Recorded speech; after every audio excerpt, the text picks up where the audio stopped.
¿Alguna vez has salido a tu patio en una hermosa mañana de domingo, con tu taza de café en la mano, solo para sentir que te falta el aire al ver todo el trabajo que te espera? ¿Tienes un jardín, sí? Pero, seamos honestos, a veces parece que no tiene ningún sentido tenerlo. Te prometieron un oasis de paz, un rincón de naturaleza para relajarte, pero la realidad es que tienes un segundo trabajo que no te paga ni un centavo. Hoy vamos a hablar de esto sin filtros. Vas a descubrir una verdad incómoda sobre cómo manejamos nuestros espacios verdes. Te prometo que, para el final de este video, entenderás exactamente por qué tu jardín te agota y, lo más importante, descubrirás el secreto para cambiar esa dinámica para siempre. Prepárate, porque vamos a desmontar una creencia que todos damos por cierta. La mayoría de la gente piensa que un buen jardín requiere sudor, lágrimas y fines de semana enteros de sacrificio. Pero, ¿y si te dijera que el 99% de los dueños de casas están cometiendo un error monumental que va en contra de la mismísima naturaleza? Es un concepto tan simple que te preguntarás cómo no lo viste antes. Déjame saber en los comentarios si alguna vez has sentido ganas de pavimentar todo tu patio por la frustración. Empecemos a desentrañar este misterio. Para entender cómo llegamos a este punto de estrés total, necesitamos viajar un poco en el tiempo y mirar el contexto de lo que llamamos jardinería moderna. Hace un par de siglos, tener un jardín puramente ornamental era un símbolo de estatus extremo. Solo los reyes y los aristócratas con ejércitos de sirvientes podían permitirse el lujo de mantener vastas extensiones de césped recortado, setos con formas geométricas y flores exóticas que requerían cuidados constantes. Era una demostración de poder humano sobre la naturaleza indomable. El problema es que, con el paso de las décadas, esa idea de jardín palaciego se filtró a la cultura popular. De repente, todos queríamos tener un mini palacio de Versalles en el patio trasero de nuestra casa suburbana. Compramos la idea de que la naturaleza debe ser controlada, podada, fumigada y dominada. Se nos olvidó que los ecosistemas naturales funcionan perfectamente sin ninguna intervención humana. Hemos heredado una mentalidad de conquista hacia la tierra, en lugar de una de colaboración. Y es precisamente este bagaje histórico, esta presión por tener el pasto perfecto para impresionar a los vecinos, lo que nos ha llevado a la trampa actual. Hemos olvidado el verdadero propósito de estar al aire libre. Entonces, entremos de lleno en el meollo del asunto y analicemos la primera gran pieza de este error monumental: la ilusión del control absoluto. Creemos fervientemente que cada centímetro de nuestro terreno debe hacer exactamente lo que nosotros le dictamos. Pero la naturaleza no funciona como un mueble de tu sala que pones en una esquina y ahí se queda. La naturaleza es dinámica, salvaje, y tiene sus propias reglas. El error radica en intentar imponer un diseño rígido sobre un ecosistema vivo. Un ejemplo clarísimo de esto es la obsesión por mantener un césped uniforme como si fuera una alfombra sintética. Pasas horas aplicando herbicidas, arrancando pequeños tréboles, gastando miles de litros de agua en pleno verano. Todo para mantener un monocultivo que la naturaleza detesta. Aquí es vital desmentir el mito de que un pasto perfecto es sinónimo de un jardín sano. De hecho, es todo lo contrario. Un césped estéril carece de biodiversidad y es increíblemente frágil. Al luchar contra cualquier otra planta que intente crecer allí, estás peleando una guerra que nunca vas a ganar. Estás gastando tu valiosa energía yendo en contra de la corriente natural del lugar donde vives. Tu jardín se convierte en un campo de batalla en lugar de un santuario. Siguiendo esta línea, llegamos a lo que podríamos llamar el síndrome de la tienda de dulces. Esto ocurre cuando vas a un vivero o centro de jardinería un sábado por la mañana. Entras y ves cientos de flores espectaculares, de colores brillantes, todas en plena floración. Te emocionas, llenas tu carrito de compras con plantas hermosas y te las llevas a casa. Pero aquí está el problema. Compraste con los ojos y con la emoción del momento. sin ninguna estrategia. No pensaste en si esas plantas pueden sobrevivir juntas o si son adecuadas para tu espacio. El ejemplo perfecto es cuando compras una hortensia preciosa que necesita sombra y mucha agua, y la plantas en medio del patio, donde recibe el sol abrasador del mediodía. A las 2 semanas, la planta está seca, triste y a punto de morir. Y tú te sientes como un fracaso en la jardinería. Este es un error masivo. Comprar plantas impulsivamente es como ir al supermercado con hambre y sin una lista. Terminas con cosas que no combinan y que no te nutren. Un jardín exitoso requiere planificación, no compras de pánico impulsadas por una flor bonita. Si no conoces las condiciones específicas de tu patio, cualquier planta nueva es solo dinero tirado a la basura y otra frustración asegurada en tu futuro cercano. Otra faceta crucial de este error generalizado es ignorar por completo la base de todo: el suelo. Muchos jardineros actúan como si la tierra fuera simplemente un material inerte, donde se clavan las plantas para que no se caigan. Tratan la tierra como si fuera cemento suave. Pero el suelo es un universo vivo, lleno de microorganismos, hongos y nutrientes esenciales. El gran fallo aquí es intentar cultivar plantas que exigen un suelo suelto y arenoso, en un patio que es puro barro compacto, o viceversa. Para ilustrar esto, imagina a alguien intentando cultivar zanahorias perfectas y rectas en una tierra arcillosa y dura como una roca. Terminarán con vegetales deformes y mucha decepción. Es hora de derribar el mito de que puedes forzar a cualquier planta a crecer en cualquier lugar si le echas suficientes fertilizantes químicos. No puedes cambiar la estructura fundamental de la tierra de tu jardín de un día para otro.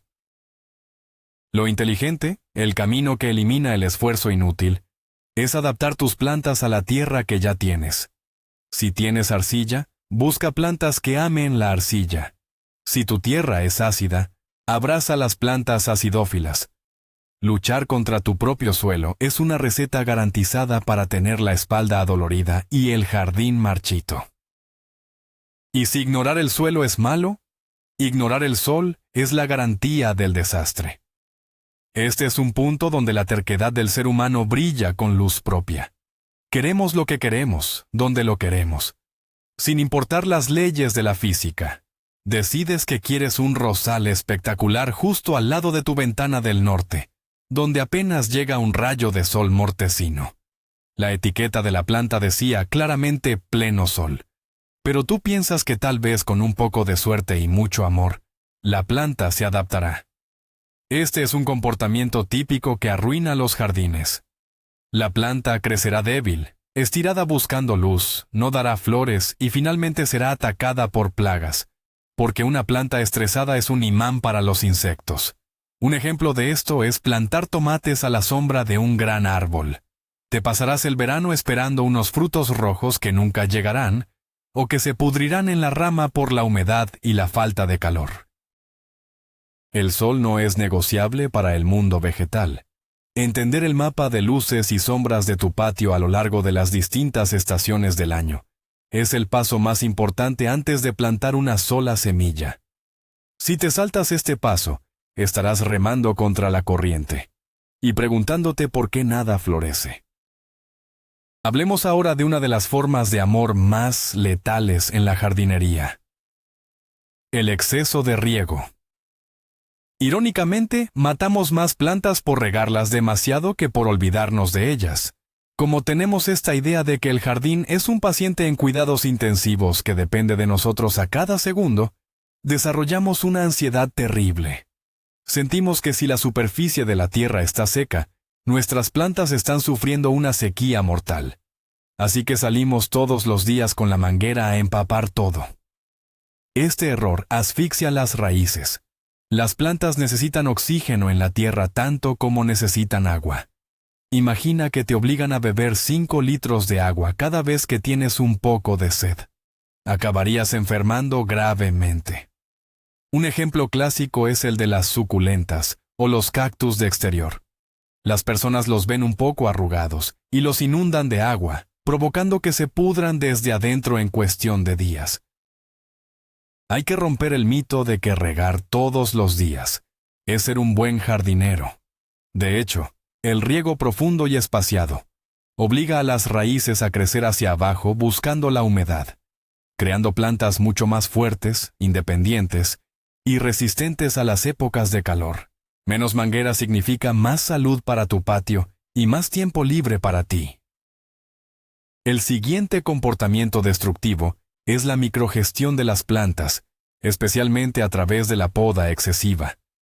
Muchas personas sienten que deben intervenir con unas tijeras cada vez que una rama crece en una dirección que no estaba en sus planes originales. Caminan por el jardín todos los fines de semana recortando, moldeando y cortando el flujo natural de crecimiento. Tratan a los arbustos vivos como si fueran esculturas de plástico. Esto es un desgaste tremendo de energía para ti y para la planta. Para darte un ejemplo, piensa en esas personas que podan los arbustos de forsythia en formas de cuadrados o bolas perfectas en pleno invierno. Cuando llega la primavera, se quejan de que no tienen flores amarillas. ¿Por qué? Porque cortaron todos los brotes florales en su afán de control y limpieza. Es importante desmontar el mito de que las plantas necesitan cortes constantes para crecer bien. La mayoría de los árboles y arbustos crecen maravillosamente y tienen formas naturalmente elegantes si simplemente se les deja en paz. A menos que haya una rama muerta o enferma, o que bloquee un paso importante, guarda las tijeras. Aprende a disfrutar de la asimetría y el volumen salvaje. Te ahorrarás horas de trabajo extenuante. Pasemos a un error que parece inocente al principio, pero que rápidamente se convierte en una película de terror. Plantar especies invasoras o agresivas sin conocer su comportamiento a largo plazo. A veces vemos una planta que crece muy rápido y cubre el suelo rápidamente, y pensamos que es la solución perfecta para un área vacía. Lo compramos, lo plantamos, y nos felicitamos por nuestra inteligencia. Pero meses después, esa misma planta se ha tragado el resto del jardín. Un ejemplo icónico de esto es plantar menta directamente en la tierra abierta. Al principio tienes un lindo parche de menta para tus bebidas. 2 años después, tienes un bosque de menta que ha estrangulado a tus rosas, asfixiado tus hierbas y está amenazando con entrar a tu sala de estar. Arrancarla es casi imposible porque sus raíces corren por debajo de la tierra como cables. Este error viene de no investigar la tasa de crecimiento y los hábitos de propagación de las plantas. Para evitar esto, hay que entender que rápido no siempre significa bueno. A veces, la paciencia con una planta de crecimiento lento es tu mejor herramienta para mantener el equilibrio en tu pequeño ecosistema. Las plantas invasoras transforman tu jardín en una zona de guerra constante por recuperar el territorio. Otro aspecto del gran error de los jardineros es la fragmentación del diseño. Muchas veces, en lugar de crear un jardín cohesivo, creamos una colección desordenada de plantas solitarias. Ponemos una maceta por aquí, un arbusto aislado en el centro del pasto por allá, un arbolito en una esquina. Esta falta de agrupación hace que el espacio se vea caótico y, lo que es peor, multiplica el trabajo de mantenimiento exponencialmente. Imagina tener que pasar la máquina de cortar césped haciendo slalom entre 20 pequeños obstáculos redondos. Es una pesadilla logística. Un ejemplo visual sería tener 10 macetas pequeñas esparcidas por todo el patio, en lugar de agruparlas todas juntas en una sola esquina impactante.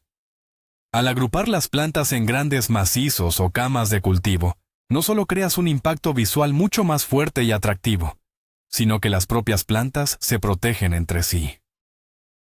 Crean su propio microclima, mantienen la humedad del suelo y dejan menos espacio para que crezcan las malas hierbas. Desmintamos la idea de que cada planta debe brillar por sí sola en su propio espacio. La naturaleza trabaja en comunidades forestales.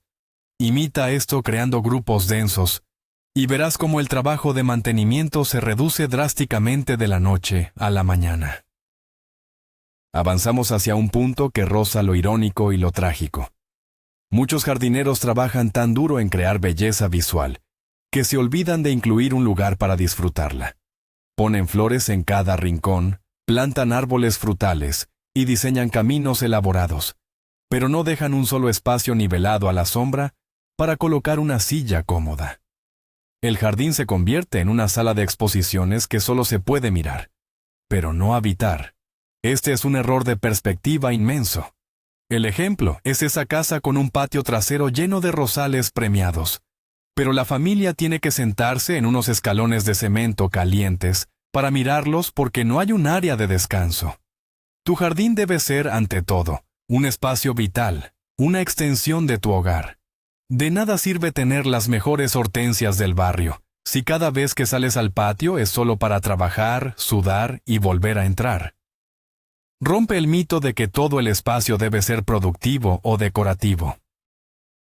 El vacío es fundamental. Planifica primero dónde te vas a sentar, dónde vas a leer un libro o tomar una copa de vino al atardecer, y luego diseña el jardín alrededor de esa zona de confort. Si no puedes sentarte a disfrutarlo, realmente no tiene ningún sentido tenerlo. Este siguiente punto golpea duro a los entusiastas de la comida sana y la sostenibilidad. La tiranía del huerto desproporcionado. Empezar un huerto en casa es maravilloso, pero el error común es la falta total de escala. Nos emocionamos viendo videos en Internet y decidimos que vamos a cultivar toda nuestra comida. Plantamos 20 matas de tomate, 50 lechugas y calabacines en abundancia. Para una familia de 2 o 3 personas. Llega el verano y, de repente, tienes que recolectar cestas enteras de tomates todos los días. Te pasas las noches haciendo salsas y conservas hasta el agotamiento, o peor aún, ves cómo la comida se pudre en la tierra porque no das abasto. Un ejemplo claro es el famoso ataque del calabacín. Plantas 3 semillas y en agosto estás rogando a tus vecinos, amigos y compañeros de trabajo que por favor acepten tus calabacines gigantes. El huerto pasa de ser un hobby a una obligación aplastante. Es esencial desmentir la creencia de que más grande siempre es mejor en la agricultura urbana. Empieza pequeño. Un par de macetas con hierbas aromáticas y una planta de tomates cherry te darán mucha alegría y cero estrés. Planta solo lo que realmente vas a consumir con gusto, no lo que crees que deberías estar produciendo para salvar el mundo. Ahora toquemos el tema de las zonas climáticas, una realidad que solemos ignorar por puro romanticismo. Queremos recrear jardines que vimos en nuestras vacaciones de verano. Si viajaste a zonas tropicales, vuelves a tu ciudad fría y lluviosa decidido a plantar palmeras y aves del paraíso. Si eres de una zona desértica, intentas tener helechos exuberantes y hostas. Esta lucha constante contra el clima local es la definición misma de trabajo inútil. Te obliga a construir invernaderos improvisados, a cubrir plantas con plásticos cada noche de invierno y a gastar fortunas en riego en verano. El ejemplo es intentar mantener un jardín de estilo inglés clásico en pleno desierto del suroeste. No importa cuánta agua le eches, esas plantas estarán sufriendo desde el día 1. Este es el momento de romper el mito de que puedes engañar a la naturaleza de forma permanente. La solución definitiva para un jardín que no te esclavice es utilizar plantas autóctonas o nativas. Estas plantas han evolucionado durante miles de años para sobrevivir exactamente en el clima y con las lluvias que ya tienes. Al elegir lo local, la naturaleza hace el 80% del trabajo por ti. Las plantas locales florecen sin esfuerzo y atraen a la fauna beneficiosa del lugar. Sigamos con otro hábito terrible que convierte los jardines en zonas tóxicas. El uso instintivo de químicos ante cualquier problema. Vemos un agujero en una hoja y corremos al cobertizo a buscar el pesticida más fuerte que tengamos. Vemos una brizna de hierba fuera de lugar y rociamos herbicida. Este enfoque de guerra química no solo es peligroso para tu salud, para tus mascotas y para el medio ambiente, sino que es contraproducente para el jardín mismo. Al aplicar estos venenos de amplio espectro, estás matando a los insectos buenos junto con los malos. Un ejemplo trágico es rociar insecticida para matar pulgones y terminar matando a las mariquitas, que son el depredador natural de los pulgones. El resultado es que, la próxima vez, los pulgones volverán con más fuerza porque ya no tienen enemigos naturales en tu patio. Hay que desmentir el mito de que un jardín sano está libre de insectos. Un jardín sano debe tener insectos. Si nada se está comiendo tus plantas, tu ecosistema está muerto. Aprende a tolerar un poco de daño en las hojas. Fomenta la llegada de pájaros y abejas. Cuando dejas de intervenir químicamente, la naturaleza tiende a encontrar su propio equilibrio a lo largo de las temporadas, reduciendo drásticamente tus problemas de plagas a largo plazo.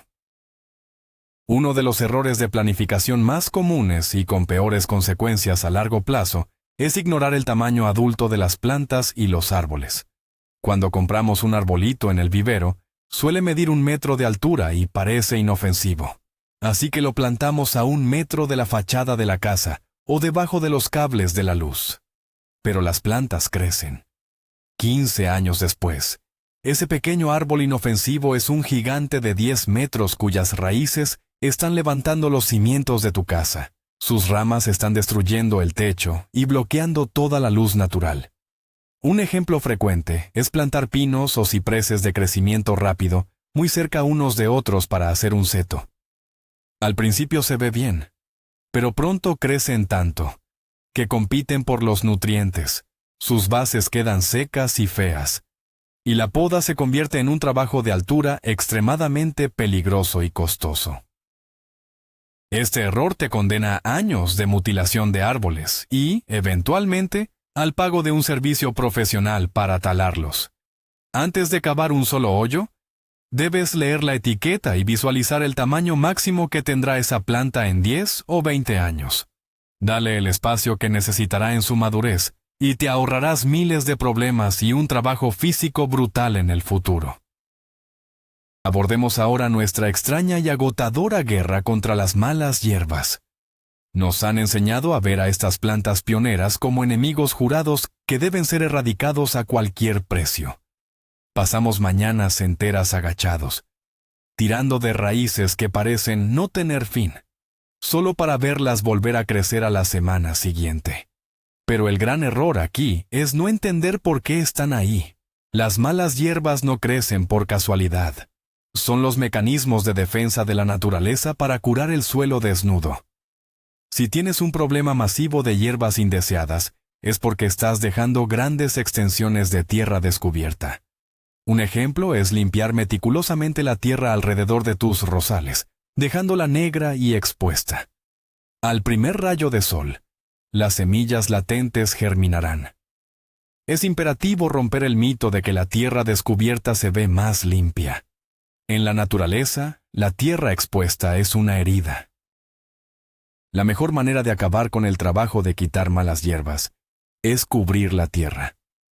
Usa una capa gruesa de mantillo orgánico, hojas secas trituradas, o planta coberturas de suelo que crezcan bajo. Si tú ocupas el espacio, no dejas lugar para que crezcan las invasoras. Trabaja de forma inteligente, tapando la tierra de una vez por todas.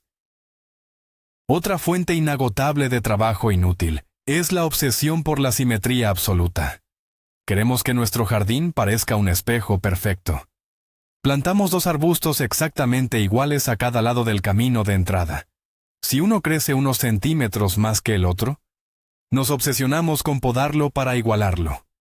El problema es que los seres vivos rara vez cooperan con nuestra geometría estricta. ¿Qué pasa si una plaga ataca solo a uno de los arbustos y muere? De repente, todo tu diseño simétrico colapsa y se ve terrible, obligándote a arrancar la planta sana para empezar de nuevo, o a pasar años intentando que un arbusto nuevo alcance el tamaño del viejo. Un ejemplo de esto son los jardines frontales muy formales, que parecen carecer de vida propia, y requieren una nivelación milimétrica constante. Hay que abandonar el mito de que la belleza solo reside en la simetría especular. El diseño de jardines moderno y de bajo mantenimiento se basa en el equilibrio asimétrico. Equilibrar el peso visual, tal vez con un árbol grande de un lado y un grupo de 3 arbustos medianos del otro. Al abrazar la asimetría, liberas a las plantas para que crezcan a su ritmo, y te liberas tú de la esclavitud de la cinta métrica y las tijeras niveladoras. Es una liberación visual y física. Un error que hace que el jardín se sienta aburrido y a la vez complicado de manejar es pensar solo en 2 dimensiones. Muchos jardineros miran su patio como si fuera un plano en el suelo y se olvidan por completo de la dimensión vertical. Planean camas de flores largas y anchas, saturando el suelo, mientras las paredes y las vallas permanecen desnudas y antiestéticas. Esto no solo desaprovecha una cantidad masiva de espacio utilizable, especialmente en patios urbanos pequeños, sino que concentra todas las enfermedades del suelo en un solo plano. Un ejemplo fantástico de esto es intentar cultivar docenas de plantas de pepino, dejándolas arrastrarse por el suelo. Ocuparán todo tu huerto, se pudrirán por la humedad del suelo y las pisotearás accidentalmente al caminar. Si en lugar de eso utilizas estructuras verticales, enrejados, arcos o pérgolas, y haces que esos pepinos trepen, liberarás metros cuadrados valiosos en el suelo. Además, las plantas trepadoras reciben mejor circulación de aire, sufren menos enfermedades, y cosechar los frutos o admirar las flores a la altura de los ojos es infinitamente más fácil para tu espalda. Integrar la verticalidad transforma un patio plano en una experiencia inmersiva y reduce dramáticamente el desorden a nivel del suelo. Hablemos de las herramientas. Parecería algo menor, pero el uso de herramientas baratas, inadecuadas o sin mantenimiento es un multiplicador silencioso de tu fatiga en el jardín. Compramos tijeras de podar de mala calidad que en lugar de cortar, mastican y desgarran las ramas de las plantas, causando heridas abiertas que atraen enfermedades. Usamos palas pesadas y mal balanceadas que nos destrozan los hombros a los 10 minutos de cavar. Este es un error de economía mal entendida. Un ejemplo es intentar quitar malas hierbas con raíces profundas usando una pequeña palita de mano doblada, en lugar de invertir en un desherbador de pie de buena calidad. Terminas con ampollas, dolor de rodillas y frustración pura. Es momento de desmentir el mito de que cualquier herramienta sirve para escarbar la tierra. Si vas a invertir tiempo en un jardín, tu primera inversión debe ser en herramientas ergonómicas de alta calidad. Mantén tus tijeras afiladas y tus palas limpias y aceitadas. Una herramienta afilada hace el trabajo en la mitad de tiempo y con 1/3 del esfuerzo físico. No transformes una tarde agradable de poda ligera en una sesión de tortura simplemente porque no quisiste gastar unos euros más en la herramienta correcta. Tu cuerpo te lo agradecerá eternamente. Otro comportamiento que nos lleva directo al fracaso y a la pérdida de sentido es el síndrome de la copia al vecino. Miramos por encima de la cerca, vemos el jardín espectacular de otra persona y decidimos que queremos exactamente lo mismo. Compramos las mismas plantas, intentamos replicar su diseño y nos frustramos inmensamente cuando en nuestro patio se ve raquítico y triste. Lo que no estamos viendo es que el vecino podría tener una exposición solar diferente, un drenaje distinto en el subsuelo, o peor aún, que el vecino pasa 40 horas a la semana manteniendo ese espacio. Un ejemplo trágico es intentar imitar esos céspedes de revistas deportivas, sin saber que los profesionales dedican recursos inmensos diarios para mantener esa apariencia artificial. Tu jardín debe reflejar tu estilo de vida, tu disponibilidad de tiempo y las condiciones únicas de tu pedazo de tierra. Copiar a ciegas es garantizar un desajuste.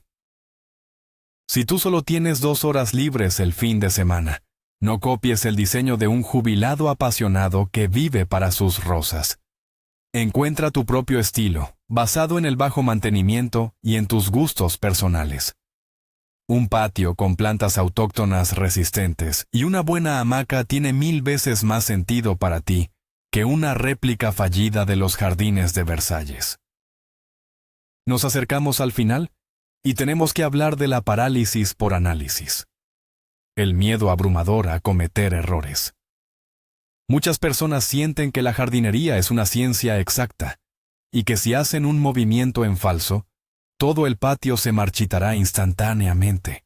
Este miedo los lleva a no hacer nada, o a delegar todo a profesionales caros, perdiendo la conexión personal con su espacio al aire libre. Se aterran de podar mal una rama, de mover una planta de lugar, o de probar una especie nueva. Ven la muerte de una planta como un fracaso personal devastador. Un ejemplo es dejar un arbusto medio muerto en el medio del jardín durante 3 años, porque no te atreves a arrancarlo y plantar algo nuevo por miedo a que también muera. Necesitamos desmentir urgentemente el mito de que los grandes jardineros nunca matan plantas. Te diré un secreto. Los expertos en jardinería han matado miles de plantas. Es la única forma de aprender. El compostador es el mejor amigo del jardinero. Si una planta no prospera después de darle una oportunidad justa, arráncala sin piedad. Tírala al compost para hacer tierra nueva y prueba otra cosa. El jardín es un laboratorio de pruebas continuo, no un museo intocable. Pierde el miedo a la pala y empieza a experimentar. Y así, llegamos a la culminación de todo este viaje. El cambio de mentalidad definitivo. El gran error, la raíz de toda la esclavitud y la falta de sentido en el jardín, es considerarse a uno mismo como el capataz, el amo absoluto que debe forzar a la tierra a producir belleza a base de fuerza bruta. El jardinero sabio, el que disfruta de su café dominical mientras mira las mariposas, es aquel que ha adoptado la filosofía de la colaboración perezosa. Ha entendido que la naturaleza sabe hacer su trabajo mucho mejor que nosotros.